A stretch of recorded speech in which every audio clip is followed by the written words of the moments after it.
Okay, hello again.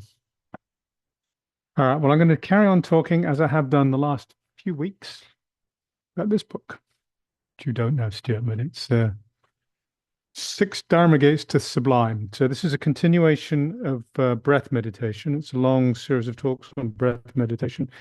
We started back in the with the Anapanasati Sutra and some Pali Canon stuff. We brought that forward. And we followed the techniques of breath meditation into 6th century China, Zhiyi being great synthesizer, the primary patriarch of the Tiantai school, was a great synthesizer, a forerunner of Chan and Zen and all the East Asian Buddhism. And this is it's just an amazing text. It's 130 pages with alternating Chinese and English pages. So it's only like 60 or 70 pages long. But this is what we've been working through. And I'm going to finish up our journey with this tonight. We're not going to get all the way through it, but I'm going to finish up our journey. So you will recall that he had these 6 different elements of breath meditation. There's counting, and we explored these with a particular lens in the guided meditation this evening. But counting, following, stabilizing, contemplating, turning, and purifying. Those are the stages. So he starts off, and there are 10 chapters in here. He starts off just by describing each of these. Counting, we know what counting is, right? 1 to 10 light breaths. Following, it can be tip of your nose, chest, abdomen, wherever you're just present, following the breath. Stabilizing is settling, stopping distractions, grounding. Just solidification goes on with stabilizing. Contemplating, we look at what's going on behind and underneath all of this. So first of all, he's just defining them, and the second one, he's talking them through as a sequence. And I'm kind of slipping into the sequential process right now. So when you count, things settle, becomes very subtle. So instead of counting, you sink down deeper in the body as weight drops, and you just stay in your chest or your abdomen, and you just follow the breath, and then you become more grounded, and you're just stabilizing. And then you start to really contemplate the arising of phenomena, and then you turn the lens backwards, and this is the turning. And you look at the mind out of which all of this arises, and even the mind is insubstantial. So there's this sequence going on.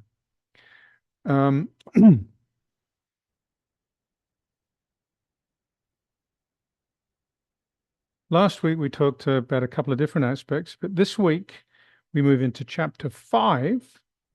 And in chapter 5, he says, looks at the 6 gates in terms of mutual inclusion. And that's where we started with this contemplation. And I realized about halfway through it that it wasn't going in the direction I wanted to, so I adjusted. Talk about that in a second. But what we started off with was counting. When you're counting the breath, actually what you can notice is in order to be able to count, you're present and you're actually following the breath.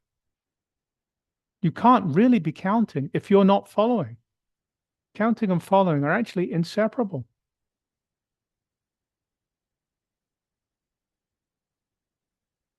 And if you're following the breath in order to be able to count the breath, then your mind's not wandering off, right? You're stabilizing. You're automatically stabilizing. In order to follow the breath, you keep on coming back to it. You're stabilizing. So stabilizing is not separate from following and counting, and so on. So he goes through each of these 6 and talks about how they're inseparable. And he does it focusing on counting. And then at the end, he says, and the same is true if we were to pick any one of the other 5. For any one of the other 5, all 6 are just inseparable.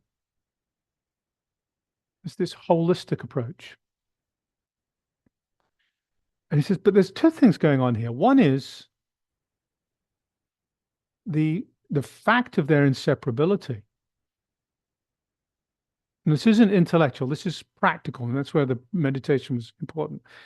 They're not just inseparable, you work on them together. So skillful counting of the breath as a practice to create calming and to turn around and allow us to cultivate insight also requires skillful cultivation of following. So it's not just the fact of their inseparability, it's their inseparability as matters of practice. Where the guided meditation slipped, we were going through that, and then I realized that I was getting into contemplation and into, I was getting into contemplation, and I was losing touch with the body as I was doing it, and I wanted it to stay grounded in experience. So that's when I made a shift and took us to, we're in this ephemeral nature, but I want it to be an embodied experience of the ephemeral nature, not an idea. So notice that with the breathing, it's ungraspable, but it's it's a physically experienced ungraspability. It's not an idea of ungraspability. We've got to bring it back to the experience. Did that make sense when I did that? Are you tracking? Yes, yes. So there's this physical experience of ungraspability. And if we stay with that physical experience of ungraspability, then you can start to notice it actually has no qualities. It's not thick, it's not heavy, it's not light, it's not green, it's not square. You can't describe it. You can't put a label on it. You can't even say what it's an experience of. There is just this quality of experiencing. Does that make sense? Yes. It's there when you hear things. I find it harder with vision, but it's there when you any sense of touch, any sense of touch. Notice yourself grounded right now on the cushion.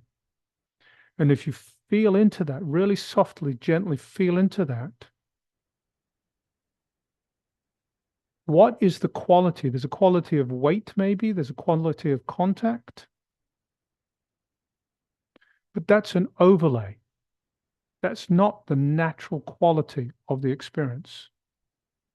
That's something added. The experiencing is just the experiencing.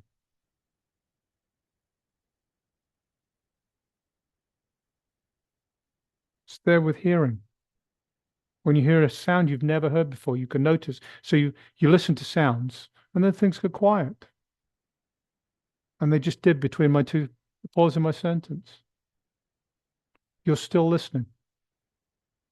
There's nothing there. There's the quality of listening. It's the experience of hearing. And then I step into that with a sound that's familiar, which is made up of shapes, if you like, words, things that become words, that's familiar. And so your mind overlays that. That's not what's really there. That's an overlay. The hearing's there, and then this is overlaid, and it's a mental fabrication. If something happens outside, it's an unusual bird or a machine that you've never heard before, your mind just goes scrambling to try and find it and place it. Doesn't know what to do with it. There's the quality of hearing. And then there's no characteristic above that. So that's what I was trying to get you to touch into when I shifted back, because we were starting to lose our moorings a little bit. Was coming back to this embodied experience, was shifting to allowing us to let go of the qualities and just be with that experience. Back to the breath. All of this happens naturally. All of this deep experience, these deep relaxations, and these insights we cultivate, they're all inseparable from each of these six gates. Each of these six gates contains them all, both as a reality of what they are and as a matter of practice. So I'm going to go through two more chapters, and then I'm going to stop and we'll just come back and talk. But that's the chapter, and that's the guided meditation I was trying to take us through today, was to see this quality of mutual inclusion. The next one, the six gates in terms of identities and differences. And what he does with this one, these are all so different. Each of them is so different what he does. He's got the same six basic building blocks, of different forms of breath meditation, and he goes off in such radically different directions. So this one, what he does is he says, okay, so these 6 gates, you do with them what you like, but whichever direction you go, they're basically the same, but different types of practitioner will work with them in different ways. So he says, the non-Buddhist will work with counting the breath and following the breath with their own ideas of what that means.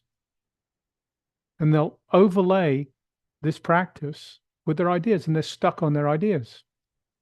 Not going to get them to awakening because they're caught in their mental constructs, and they're not mental constructs that are conducive to awakening.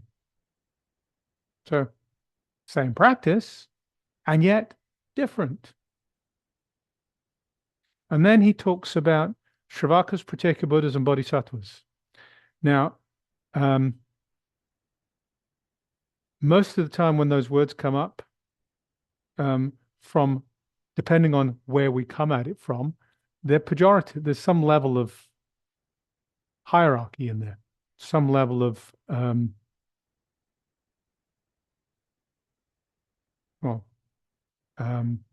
pejorative language in there, really. But in their original construction, I do not believe they were meant to be read that way. These were just simply looking not at traditions, at different traditions. These were looking at individual practitioners. Some people practice, and they just want to be free. They're tired of all this suffering. They want to be free. Some of them need a teacher because they can't do it on their own. And some of them, they just want to be left alone. I'm going to go up to the mountains. You've given me the framework. I'm going to go practice on my own, and I'm just going to wake up on my own. And some people, they say, my goodness, look at all this suffering in the world. I need to free myself so that I can be there to help. It's not better or worse. These are just different karmic dispositions of individuals that lead them to practice differently. Not embedded in any particular tradition. It's just because I've met many people in, Zen would hold itself out as being the bodhisattva path. I've met many Zen practitioners who have Shravaka practices. They just want to wake up. They don't want to get in the world and help people. They're just tired. They want to be free. And I've met many high forest and insight practitioners who come at this practice with such an open heart. That's what they want to do. They want to help people. So it's not aligned with practice traditions, but with the individual.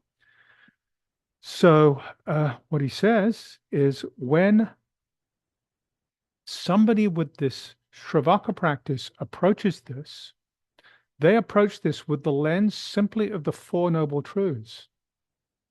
And when they count the breath, they're looking at the arising of suffering within the breath. They're looking at the possibility of the cessation of suffering within the breath. They're just looking nakedly at the Four Noble Truths as they arise around our fabrication of breath.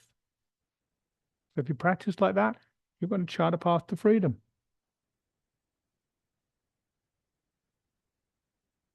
And then he says the Pratyeka-Buddha, which is the self-realized practitioner, the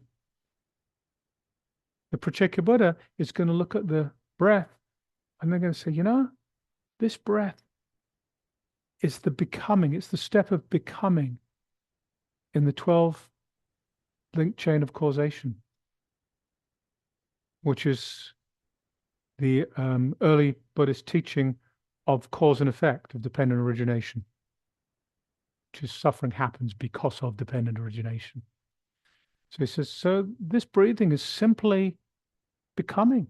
Becoming is dependent on clinging, on craving, on contact, on feelings, all the way back to ignorance. So the Pratyeka-Buddha is engaging in following the breath and then counting, following, stabilizing, and so forth, and then turning around and looking behind the contemplation, turning and contemplation with the lens of the 12-link chain of causation. which is going to cause them have a deeper awakening experience and a self-enlightenment experience. And then he says, and the Bodhisattva approaches the teaching with the express desire to help save sentient beings. Now, how does he put it in here?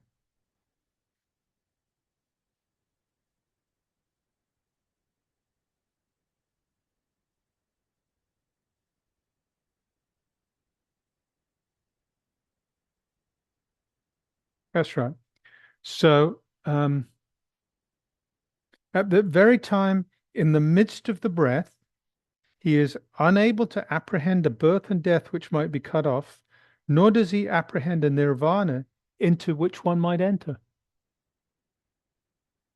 So the Sravaka and the Pratyeka Buddha, because they want to be free, they're perceiving something in the breath that can be cut off. They want to be free of that. And they're perceiving this nirvana that they can enter into. The Bodhisattva, because of how they approach the world, with this lens of being free in order to help others, they don't see birth and death as something to be escaped from, because they want to be in birth and death helping people. They don't see nirvana as a place to escape to, because they don't want to run away from everybody's suffering. So their relationship with the breath is different. So they practice this, but they're going to experience this awakening differently.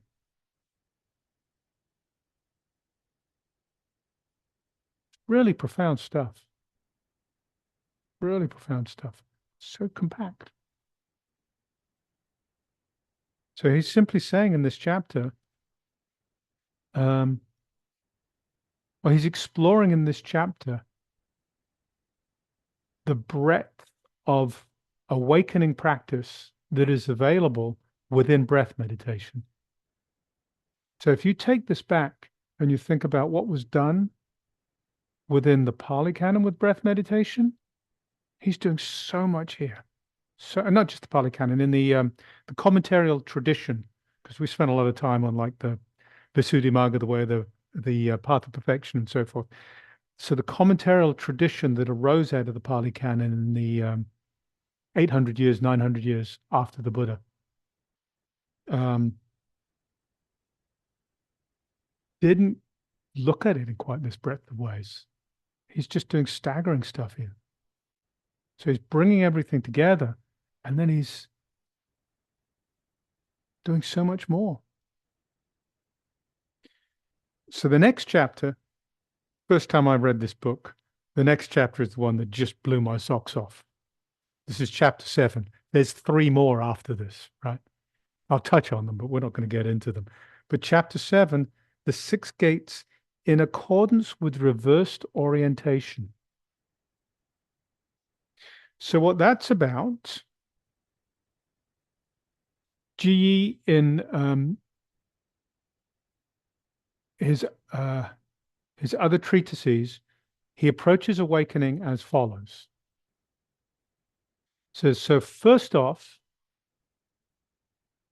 we practice to see through this illusion, the illusion of the breath being a thing, the illusion of the mind that's experiencing the breath being a thing. We see through all of this, which means we directly experience emptiness. Emptiness is not nihilism. Emptiness as in the ineffable which underlies everything, what you're starting to touch into when you're moving into just experiencing without quality. So it's starting to shift into this ineffable, ungraspable nature of being. So you keep going, it's like, boom, emptiness. So that's the direction of practice, from the conventional realm into the ultimate. Then he says, having done that, you need to come back. This is where in the Zen tradition, somebody has this profound awakening experience, and the abbot says, go live in that hermitage on top of the hill for a couple of years. Grow your own vegetables, find your own water. You've got this great awakening experience. Now you need to learn how to use it. You're useless right now. You're just dead meat. You've got to learn how to live within that awakened experience. So you come back into the world. This is the ox herding pictures. Seeing traces of the ox, seeing its tail, catching it, riding it home. Then everything's white. There's a picture that's just white. And then the next picture, riding the ox back into the marketplace. Killing and coming back to life. So you need to come from the ultimate back into the conventional. To live in the world from a place of emptiness. Not to enter emptiness from a place of being in the world, but to live in the world from a place of emptiness. And then he says, having done that and become deeply familiar with that, then you need to come back to the middle. So you're actually in the world without either emptiness, the ultimate, or the conventional as reference points. You're just completely free in the world, completely free from conventional realm, completely free from the ultimate. Just in the world. Really powerful teaching.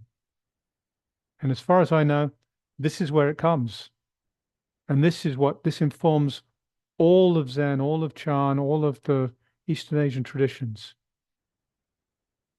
And it's often just horribly misused, but it's, because it's so deep, so simple and yet so deep. So what he's doing here is he's saying the six gates in accordance with reversed orientation.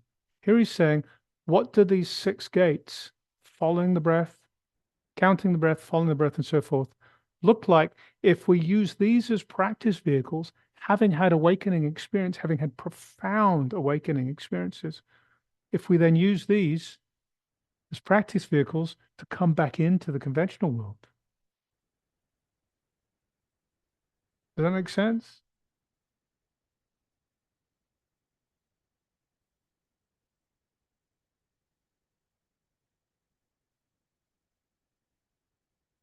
Here we go. Let's see if this does it. It is on, so this is the role of breath in compelling cyclic existence. It is on account of the existence of the breath, itself devoid of any inherently existent nature, and like a mere conjuration, that there come to exist the worldly and supramundane dharmas, which are themselves devoid of any inherently existent nature.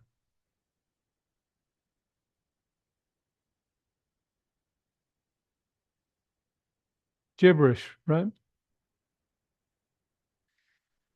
What he's saying here is the breath, we experience this. The breath is ungraspable. There's no such thing. There is just no such thing as the breath. Experience it. I promise you, you cannot find the breath. It doesn't actually exist. It's an idea, something your mind makes up completely, something mind makes up completely. Just like this, there's no bell. This is a shared subjective experience. We all have trained our minds to operate in very similar ways so that we all make up this story of a bell. There's nothing here. Our breath is exactly the same.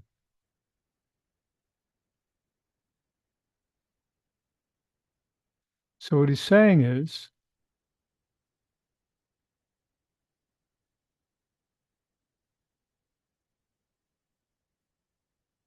that by taking this ineffable and experiencing breath, we give rise to all of this. 12-link chain of causation, everything, it comes into being because we start attaching to it.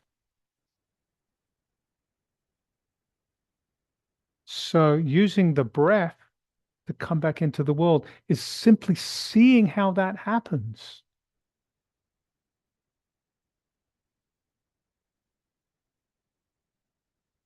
Just how using the breath to let go of the world is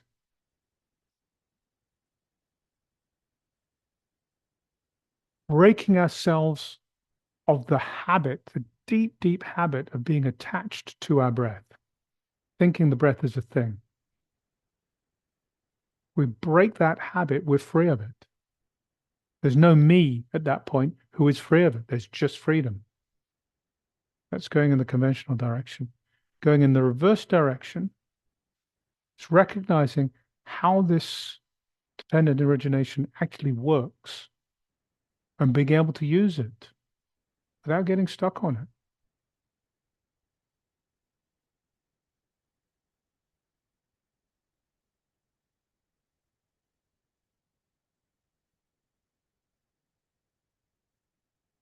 One consequently generates attachment to persons and dharmas and engages in practices rooted in affection and views. It is on account of this that we have what one refers to as the world.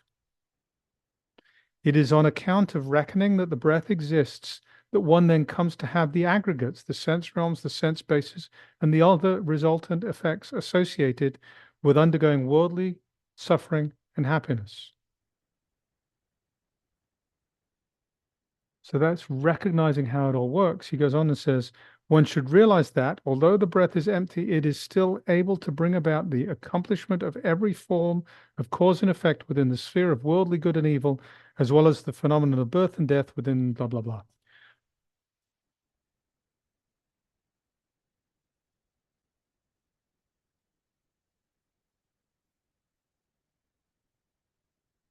So I'm going to talk around this a little bit and I'll kind of wrap up and then just give a couple of quick comments on the last chapters. So what he has done so far in this book, he said, okay, this breath meditation, this practice of breath meditation is foundational. The Buddha woke up with this practice of breath meditation, anapanasati. This is what happened 20,000 years ago. Really profound practice. These later commentators, who are roughly my contemporaries, maybe a little bit before me, but these are the books that are just coming to me in China, it's like fairly hot off the presses. They've got these 6 Dharma gates: counting, following, stabilizing, contemplating, turning, and purifying, right? We've got these 6 gates. So this is a great set of tools to work with breath. Now let's look at what we can do with this. Let's define them. Now we can work with these in a sequential pattern. One naturally follows the other. Cool. It's kind of what Buddhaghosa did. We can also look at these holistically. Everyone includes all the others. So we've actually got 36 different practices all working together here. Each one of them complete in and of itself, and each containing all the others. Last week we looked at them. So we can also use these 36 practices as cures for specific conditions. When you see somebody stuck with a particular vexation, when they're anxious or restless or angry, there's a particular one of these approaches that you can pull out to really help them. So these are very specific medicines. These can be used as very specific medicines. Then this week, the chapter we used this week talked about how different types of people, shall we say, people with different karmic predispositions can work with these practices, with these gates in different ways with very different outcomes. And now he said, and this is such a vast practice that we can use it to go all the way to awakening and to come all the way back.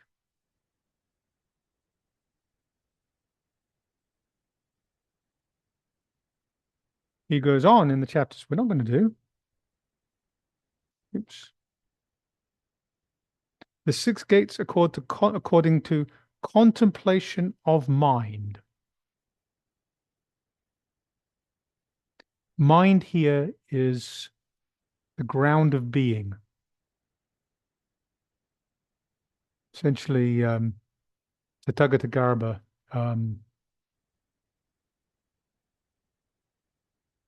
nirvana, if you want to call it that. I mean, it's just emptiness. So he's saying, let's take these 6 practices and use them specifically to contemplate that. Then he does it according to perfect contemplation. And then he does it according to the signs of realization.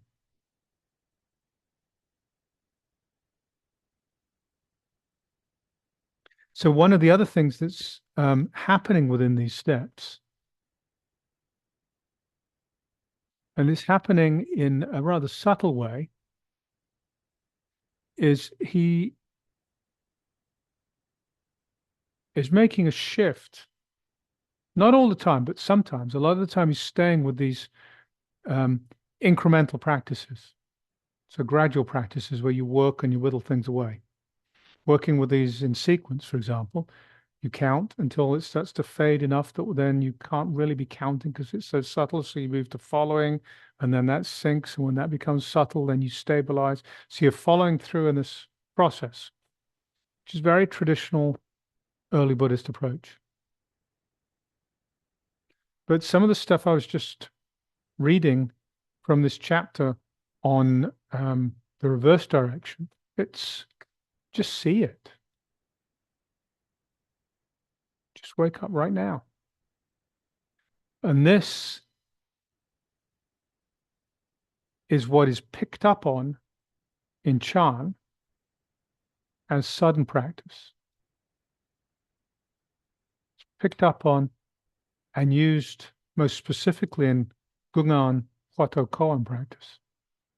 And of course, that then goes to Japan and particularly Rinzai Zen.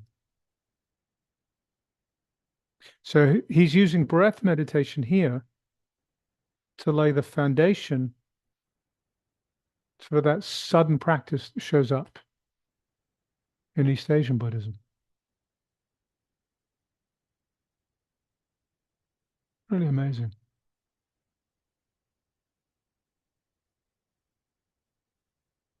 And as I said earlier, what I was trying to do in that guided meditation was to keep this grounded and embodied. I let it slip off a little bit, so I brought it back. But this really, to be done well, all of this is a grounded and an embodied practice. This is not intellectual. This is felt. This is experienced.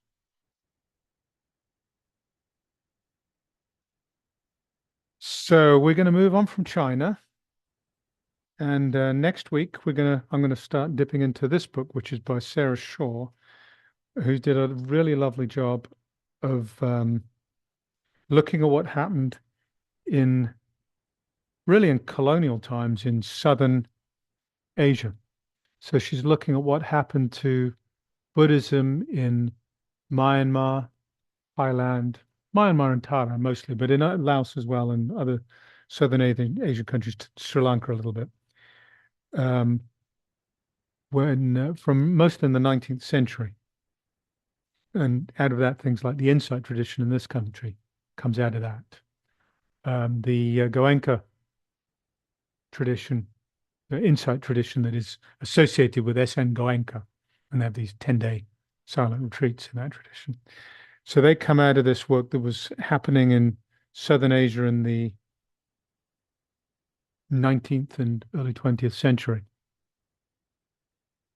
as a direct consequence of colonialism. So that's where we'll go next week. So with that, I'm going to stop talking. I'm going to stop recording, and we got a little bit of time to chat.